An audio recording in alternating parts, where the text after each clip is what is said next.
Found a Coca-Cola bottling plant polluted the water and soil around the village of Plachimada by discharging toxins including cadmium and lead.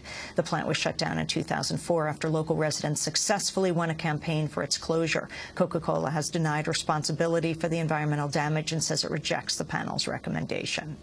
Back in the United States, the Pentagon's announced a review of the military's information operations programs following the disclosure private contractors ran a spy program in Afghanistan and Pakistan.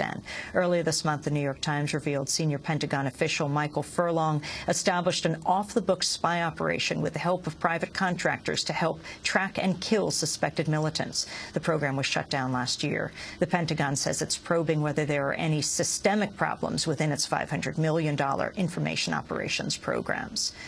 The American Civil Liberties Union is calling on the Los Angeles Police Department to review its policies following the fatal shooting of an unarmed autistic man. The victim, Stephen Eugene Washington, was shot late Saturday night. The officers say they thought Washington was pulling out a weapon from his waistband area, but he turned out to be unarmed.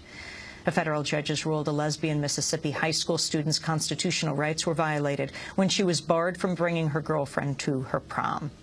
Constance McMillan, an 18-year-old senior at Itawamba Agricultural High School, has challenged a school policy preventing her from bringing her girlfriend as her date and also wearing a tuxedo. The school ended up canceling the prom rather than face the possibility that McMillan would prevail. The court's decision won't come in time to revive the canceled prom, but it means the case will go to trial. A group of parents at McMillan School have organized a private prom, but have also barred her attendance.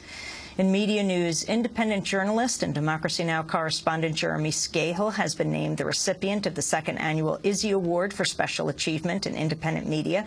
The Izzy Award is named after legendary maverick journalist I.F. Stone, who launched the I.F. Stone Weekly in 1953 and exposed government deception, McCarthyism, and racial bigotry.